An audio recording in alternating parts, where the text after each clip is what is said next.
Hello friends, இன்றைக்கி நம்ம இந்த வீடியோவில் ஏர் ஃப்ரையர் சீரிஸ் தான் பார்க்க போகிறோம். ஏர் ஃப்ரையரில் பாஸ்தா பீட்சா எப்படி பண்ணுறதுன்னு வாங்க பார்க்கலாம்.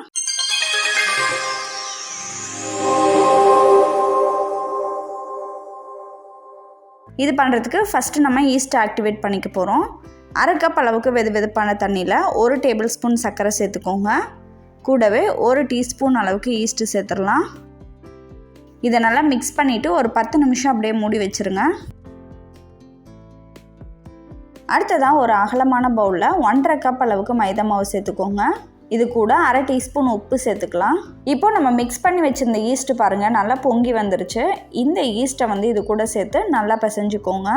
இப்போது இந்த மாவு கவுண்டர் டாப்பில் எடுத்து போட்டு ஒரு 10 நிமிஷம் நல்லா பிசைஞ்சுக்கோங்க. 10 நிமிஷம் நல்லா இந்த மாதிரி பிசைஞ்ச பிறகு இது கூட 1 டேபிள் ஸ்பூன் அளவுக்கு எண்ணெய் சேர்த்து நல்லா மிக்ஸ் பண்ணிக்கோங்க. இதை திரும்பவும் ஒரு 5 நிமிஷம் நல்லா பிசைஞ்சுக்கோங்க. இப்போ பாருங்கள் நம்மளோட பீட்சா டோ ரெடி ஆகிடுச்சு. இப்போ இந்த மாவு ஒரு பவுலில் எடுத்து வச்சு நம்ம மேலே லைட்டாக ஆயில் அப்ளை பண்ணி இதை ஓரமாக எடுத்து வச்சிடலாம்.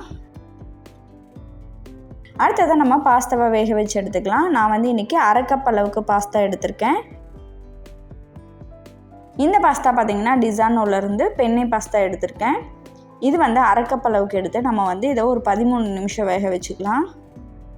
இந்த பாஸ்தா 100% வீட் பாஸ்தா. இதில் ஆர்டிஃபிஷியல் ஃப்ளேவர்ஸ் ப்ரிசர்வேட்டிவ்ஸ் எதுவும் ஆட் பண்ணாமல் இது பண்ணியிருக்காங்க. இந்த டிசானோ பாஸ்தாவோட லிங்க் டிஸ்கிரிப்ஷனில் இருக்குது, செக் பண்ணிக்கோங்க. இப்போ பாருங்கள் பாஸ்தா நல்லா குக் ஆகிடுச்சு. இதில் இருக்க தண்ணியை வடிச்சிட்டு நம்ம மேலே கொஞ்சமாக தண்ணியை ஊற்றி இதை ஆற வச்சுக்கலாம். மேலே கொஞ்சமாக எண்ணெயை ஊற்றி நல்லா மிக்ஸ் பண்ணி விட்டுக்கோங்க. இப்போ நம்ம ரெடி பண்ணி வச்சுருக்க பாஸ்தாவை சாஸில் போட்டு மிக்ஸ் பண்ணணும். ஸோ அந்த சாஸ்க்கு பார்த்திங்கன்னா நான் 1 டேபிள் ஸ்பூன் டொமேட்டோ கெட்சப் எடுத்திருக்கேன். 1 டேபிள் ஸ்பூன் பாஸ்தா சாஸ் சேர்த்துக்கோங்க. இது கூடவே 1 டீஸ்பூன் அளவுக்கு ரெட் சில்லி சாஸ் சேர்த்துக்கலாம். 1 டீஸ்பூன் மயோனைஸ் சேர்த்து நம்ம இதை நல்லா கலந்துக்கலாம். ஸோ இந்த சாஸில் நம்ம குக் பண்ணி வச்சுருந்த பாஸ்தாவை சேர்த்து நல்லா மிக்ஸ் பண்ணி எடுத்து வச்சுக்கோங்க. நான் எப்போவுமே பீட்சா பண்ணுறதுக்கு மொசரல்லா சீஸ் பாதியும் செடார் சீஸ் பாதியும் தான் சேர்ப்பேன். அப்போ டேஸ்ட் ரொம்பவே நல்லாயிருக்கும். இன்றைக்கி நம்ம பிசைஞ்சு வச்சுருக்க மாவில் பார்த்திங்கன்னா 8 இன்ச்சு பீட்சா 2 பண்ண முடியும். ஸோ அதுக்கு பார்த்திங்கன்னா நான் 100 கிராம் செடார் சீஸும் 100 கிராம் மொசரல்லா சீஸும் எடுத்திருக்கேன். அடுத்தது நம்ம பேக்கிங் ட்ரேவை க்ரீஸ் பண்ணி எடுத்துக்கலாம். கீழே கொஞ்சமாக ஆயில் அப்ளை பண்ணிவிட்டு கொஞ்சமாக மைதா மாவு டஸ்ட் பண்ணி விட்டுக்கோங்க. இப்போ பார்த்திங்கன்னா நம்மளோட பீட்சா டோ ஒரு 2 மணி நேரம் ஆயிடுச்சு. இது நல்லா உப்பி வந்துருச்சு. இதை நம்ம திரும்பவும் ஒரு டைம் நல்லா பிசைஞ்சிட்டு இதை 2ஆக பிரித்து எடுத்துக்கலாம். நம்ம இன்றைக்கி ஏர் ஃப்ரையரில் தான் பண்ண போகிறோம். அதனால் சின்ன சைஸ் தான் பண்ண முடியும். 2 8 இன்ச்சு சைஸ் நான் பண்ண போகிறேன்.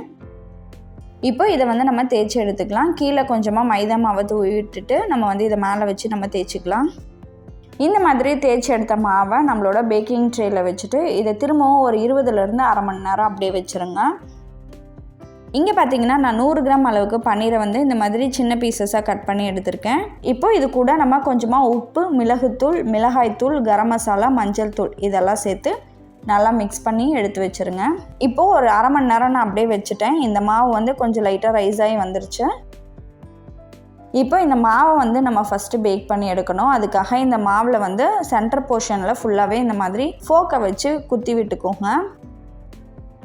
இதுக்கு மேலே ஒரு 2 டேபிள் ஸ்பூன் அளவுக்கு பீட்சா சாஸ் அப்ளை பண்ணிவிட்டு இதை 180 டிகிரி செல்சியஸில் ஒரு 6 மினிட்ஸ் பேக் பண்ணி எடுத்துக்கோங்க. இதோட ஓரங்கள் காஞ்சிடாமல் இருக்கணும் அப்படின்றதுக்காக ஓரத்தில் லைட்டாக தண்ணி அப்ளை பண்ணிக்கோங்க. அப்படி இல்லைன்னா பால் அப்ளை பண்ணிக்கோங்க. நான் இன்றைக்கி பால் தான் அப்ளை பண்ணியிருக்கேன். இது அகாரோவில் எலைட் மாடல். இதோட கெப்பாசிட்டி 14.5 லிட்டர். இந்த ப்ராடக்டோட லிங்க் டிஸ்கிரிப்ஷனில் இருக்குது, வேணும்னா செக் பண்ணிக்கோங்க. இப்போ பாருங்கள் ஒரு 6 மினிட்ஸ் நம்ம பேக் பண்ணி எடுத்தாச்சு. இப்போ இதுக்கு மேலே நம்ம திரும்பவும் 1 டேபிள் ஸ்பூன்லேருந்து 1.5 டேபிள் ஸ்பூன் அளவுக்கு பீட்சா சாஸ் சேர்த்து இதை நல்லா ஸ்ப்ரெட் பண்ணி விட்டுக்கோங்க. இதோட ஓரத்தில் நம்ம திரும்பவும் பால் அப்ளை பண்ணிக்கலாம். இப்போ இதுக்கு மேலே நம்ம துருவி வச்சுருந்த சீஸ் ஆட் பண்ணிக்கலாம். இப்போ இது மேலே கொஞ்சமாக மிக்சடு ஹெர்ப்ஸும் சில்லி ஃப்ளேக்ஸும் சேர்த்துக்கோங்க. இப்போது நமக்கு பிடிச்ச டாப்பிங்ஸை இது மேலே வச்சுக்கலாம். ஃபஸ்ட்டு நம்ம ரெடி பண்ணி வச்சுருந்த பாஸ்தாவை இது மேலே அரேஞ்ச் பண்ணி வச்சுக்கோங்க. இப்போது கேப்சிகம், பன்னீர், அப்புறம் ஸ்வீட் கார்ன் இது எல்லாத்தையும் நான் இன்றைக்கி வச்சுருக்கேன். இப்போது ப்ரீ ஹீட் பண்ணி வச்சுருக்க அவனில் 180 டிகிரி செல்சியஸில் இதை திரும்பவும் ஒரு 6 மினிட்ஸ் நம்ம மிடில் ரேக்கில் வச்சு பேக் பண்ணி எடுத்துக்கலாம். ஃபஸ்ட்டு நம்மளோட பீட்சா டோ பேக் பண்ணி எடுக்கும் போது நம்ம வந்து பாட்டம் ரேக்கில் வைக்கணும்.